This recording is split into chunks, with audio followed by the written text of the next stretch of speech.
Hola a todos. Mirad, hace unos años, bueno, sabéis que yo tengo una burrina que se llama Platera. Conocéis al Platera, ¿no? ¿Cómo no vamos a conocer a Platera, madre mía? Bueno, pues Platera, la rebelde de Platera, pues tiene 3 o 4 años la burra. Y cuando era una cría, era de mi abuelo, porque entonces vivía mi abuelo Feliciano, que en paz descanse, ¿no? Entonces mi abuelo la tenía en un cercado, que es como con hierba y demás, ¿no? Que está en el pueblo. Y estaba la torera, se llamaba la madre de Platera, la burra se llamaba Torera, y era Platera, pues una cría, todavía era lactante, todavía le mamaba a su madre, ¿no? Entonces, ¿qué ocurre?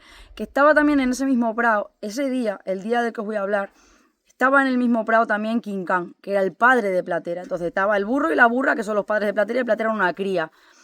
¿Qué ocurre? Que cuando, por si alguien no lo sabe, cuando las burras salen en celo teniendo una cría, los burros actúan como los leones, como los leones machos, es decir, atacan para acabar con la prole, aunque sea, o sea, en este caso, aunque sea suya del propio burro, para ellos volver a dejar preñada a la burra y sacar su propia cría, ¿no? Entonces, los burros machos, cuando ven una burra en celo con su cría, atacan a la cría para cargársela y que la burra para su prole, ¿no? La de ese burro, y los leones también hacen lo mismo, solo que con las crías de otros leones, ¿no? Si una leona está en celo y tiene crías, o ellos acaban con todas las crías para dejar a las leonas preñadas y que tengan su descendencia de ellos, ¿no? Eso pasa en la naturaleza, o sea, no me estoy inventando nada. Simplemente que sepáis que los burros hacen igual que los leones, vaya. A Platera eso le pasó. Ese día que yo estaba en el cercado de mi abuelo hace 3 o 4 años, le pasó. Y yo lo presencié. Entonces yo no sabía qué hacer, claro. Y yo recuerdo perfectamente que estaba la burra, la madre de Platera, intentando defenderla. Se ponía encima de la pobre Platera. La Platera era súper pequeñina y súper pelusa y gris, por eso le pusimos el nombre de Platera, ¿no? Porque era platero y platero pequeño, peludo, ¿no? Pues Platera era igual, como de Juan Ramón Jiménez, ¿no? El cuento. Y el burro, o sea, King Khan, el propio padre de Platera, estaba tirándose a por ella e intentar acabar con su vida, su madre defendiéndola. Y eran dos burros, la madre y el padre, de 300, 400 kilos que puede pesar a un burro, ¿no? Yo recuerdo que yo lo presencié, además lo podéis ver, creo, que está por ahí. Y claro, yo no sabía qué hacer, lo estaba viendo y yo se me ocurrió pues llamar a mi padre, que tenía más experiencia en bestias y que evidentemente es un hombre. Y yo recuerdo que recibí muchísimas, no sabéis cuántas críticas y cuántos insultos incluso recibí por no intervenir yo en esa pelea de burros de 500 kilos, que yo en aquella época encima pesaba menos que ahora, que pesaría 57 kilos aproximadamente. Ya me diréis qué hace una muchacha de 20 y pico años con 57 kilos meterse entre dos burros que están tirando coces, que están pataleando, y que eso es una pelea de titanes, vaya. Entonces, claro, por no intervenir yo, recibí un montón de críticas y yo expliqué que cómo es posible que la gente no pueda entender, ¿no? Que yo ponía en riesgo mi vida humana al intervenir, y que yo, o sea, de una coz, un burro, por muy ágil que sea, por muy chico que sea el burro, te puede mandar para otro barrio. Un burro, una burra, un mulo, un caballo, una vaca, cualquier animal que sea un poco grande, te puede ventilar, como decimos aquí, en menos que canta un gallo, ¿no? Por eso lo sabemos los que vivimos en contacto con la realidad, los que sabemos cómo son los animales y los que no humanizamos a los animales, y los que tenemos claro que la vida humana vale más que la vida animal. Eso, claro. ¿Qué quiero decir con esto? Que también cuando estoy con la CER, ¿no? Yo toda la vida me he criado con lechones, porque siempre, no yo, sino porque siempre he visto a mi abuelo que los ha criado para hacer las matanzas, ¿no? Y yo me he criado en ese ambiente toda mi vida en mi pueblo, viendo pues eso, las matanzas, los cerdos, no sé qué. Y a mí desde que era una niña siempre mi abuela me decía, ten cuidado, y nos metían mucho miedo los antiguos. A los niños nos decían, no te acerques a la cochinera, que a un niño se entró y se lo comieron entonces claro, tú cogías miedo, que a lo mejor era mentira lo que te estaban contando, ¿no? Pero te lo decían precisamente para protegerte, porque saben que esos casos han pasado y que le puede pasar a un niño pequeño no tiene que entrar en una lichonera porque se pueden ventilar. Esta es la realidad, esta es la pura realidad, ¿no? Entonces los antiguos nos metían mucho miedo siempre a los niños, y nos contaban la historia del hombre del saco y un montón de cuentos para que tuviéramos miedo, y de esa manera, cuando ellos no podían estar pendientes de nosotros cuidáramos de nosotros mismos, precisamente para prevenirnos de accidentes o de cualquier cosa que nos pudiera pasar con los animales en este caso, ¿no? Eso lo he vivido desde pequeña, por eso yo con la CER, aunque la he criado yo desde el primerito día de su vida, a mi CER, a la cerda que yo tengo, yo no me fío de ella. No me fío de ella y me ha tirado el bocado alguna vez, porque los animales no son personas. Entonces yo le tengo miedo al hacer. No es que tenga miedo, simplemente que tengo instinto de supervivencia, ¿no? Que es diferente. El instinto de supervivencia son los impulsos que te hacen hacer o no hacer algo para proteger tu vida. Y eso no es miedo, eso es tener dos dedos de frente. ¿Qué ocurre? Con Platera me pasa igual. Vosotros veis que yo a Margarita todavía me atrevo a montarla, porque sé que Margarita es mucho más mansa, tiene otra sangre que no tiene la de Platera, que viene de King Khan, que era un rebelde, eso era un terrorífico, un burro terrorífico, que en paz descanse el pobrecito burro. Pero yo sé hasta dónde llegar con los animales y no me hago la valiente y no me hago la heroína. No me lo hago porque yo sé lo que puede pasar con un animal. Yo conozco casos de gente que lleva toda la vida con vacas, toda su vida con vacas, y en un mal paso, en un descuido, en que te fías, porque llevas toda la vida, te fías, y a lo mejor han acabado en el hospital. Porque le han pegado una cornada, porque se han tirado por ellos una vaca parida, por cualquier cosa. Con los caballos pasa igual. Con las herramientas pasa igual. Yo no tengo que hacerme la valiente. ¿Y qué quiero decir con esto? Quiero decir que cuando tú estás en contacto con la realidad y sabes lo que hay, no presumes y no te las das de absolutamente nada. Porque los que van presumiendo y dándoselas de, o de que saben más o de que son más valientes, esos acaban mal. Esa es la experiencia que yo tengo, que chulear en la vida sale muy caro. Entonces, cuando a mí me dicen, tienes más miedo que vergüenza, tienen toda la razón del mundo. Es que hay que tener más miedo que vergüenza, porque con la vergüenza, como decía mi abuela, ni se come ni se almuerza, ¿no? Entonces, yo no tengo vergüenza, yo lo que tengo es instinto de supervivencia, y yo lo que sé es lo que son los animales, lo que es el campo, incluso yo que tengo ganado ovino, yo sé lo que son los carneros, y yo sé que un carnero que tú crías a biberón no lo puedes dejar para carnero, para macho, para semental.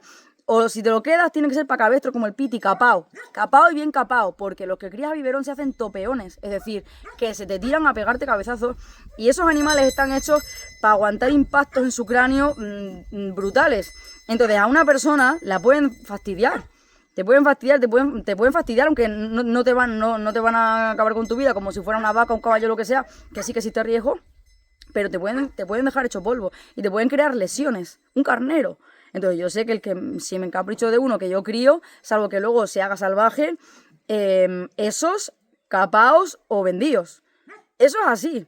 Porque yo sé de gente que se encapricha, que con los caprichos también hay que tener mucho cuidado, o que te dicen, ay, ¿por qué no te lo quedas? Y tal, no sé qué cruel, pues fíjate, lo has criado tú y no sé qué, y ahora lo va... Sé lo que hay. Pero toda esa gente, que esto es otro tema que está relacionado al que os quería hablar, vive en un mundo que no es real. Que es el mundo, pues no sé, de internet y todo esto, que desde fuera, como se lo suele decir aquí, el toro se torea muy alto, muy bien de cero alto, ¿no? Pero cuando llegas a la realidad, cuando son mucha gente, le digo yo, no te preocupes, ven, tú me estás criticando, tú estás diciendo esto, lo otro, ven aquí conmigo una semana, si no necesito más. Una semanita aquí, todos los días con el ganado, todos los días con las burras, todos los días con tal. Sí van a quitar las chulerías a más de uno, de un plumazo.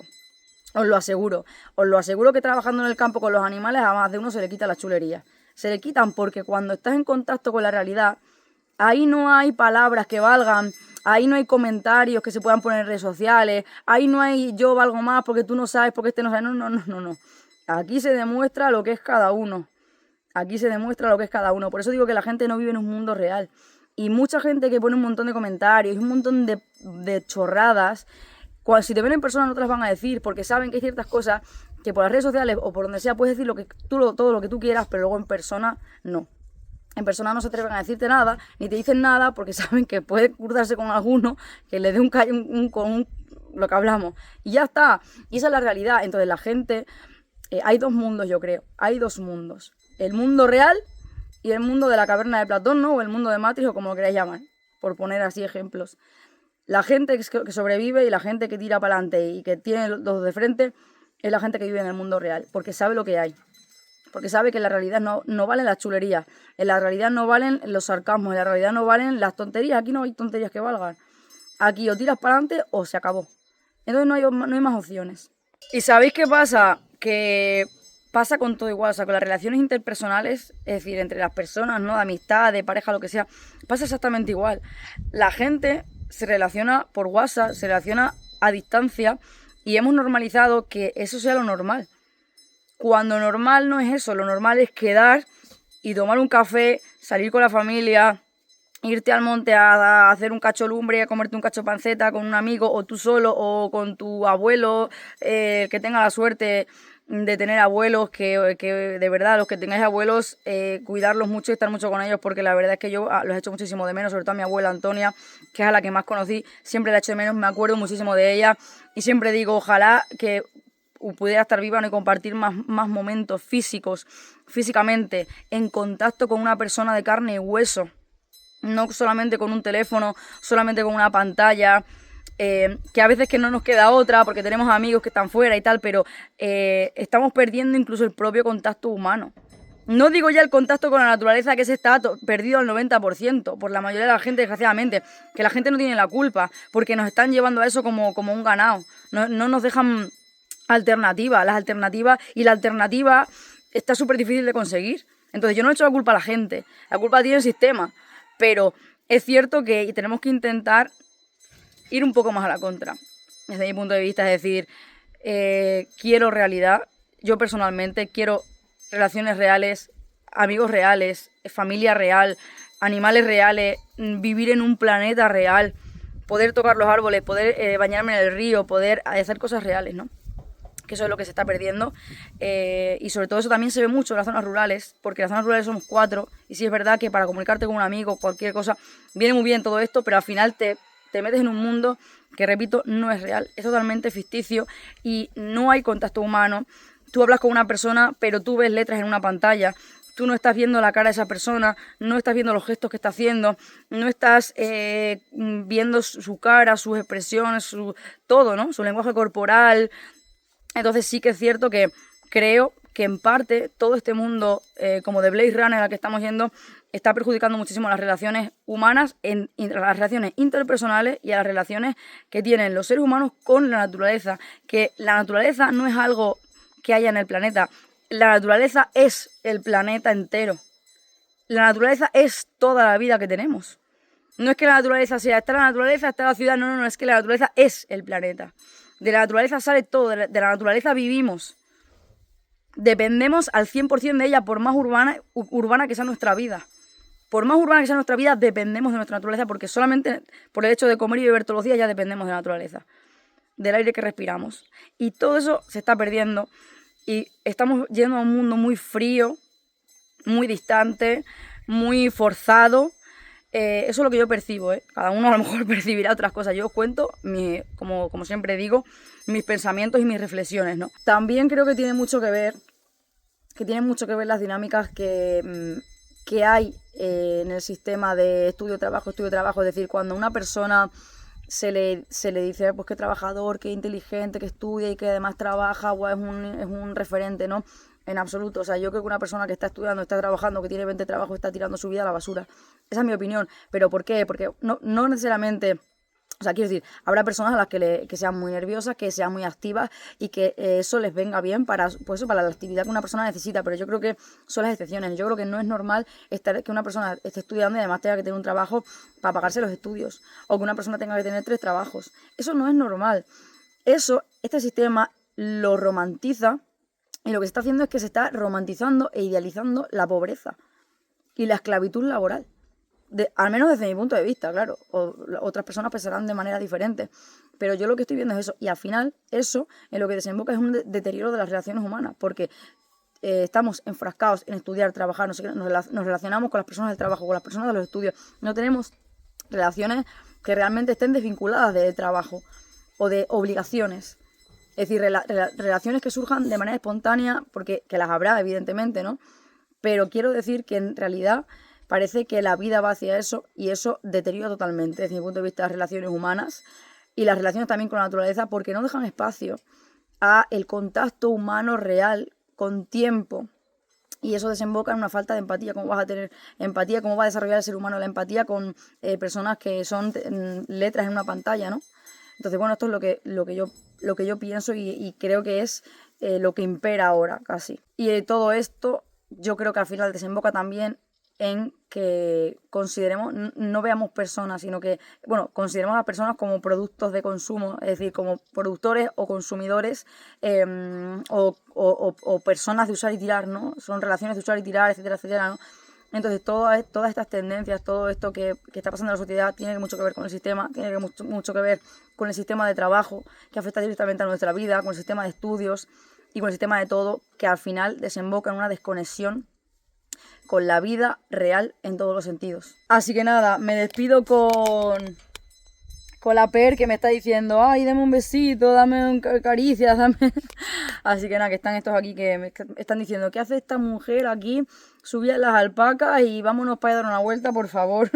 Así que nada, lo dicho, no sé qué pensaréis vosotros, pero también tenemos que tener en cuenta que nosotros en parte elegimos y en parte no elegimos, pero en la parte de nuestra vida que nos toque elegir, que tengamos margen de decisión, tenemos que elegir siempre la realidad, porque es lo que nos queda y es lo que realmente nos va a hacer libres.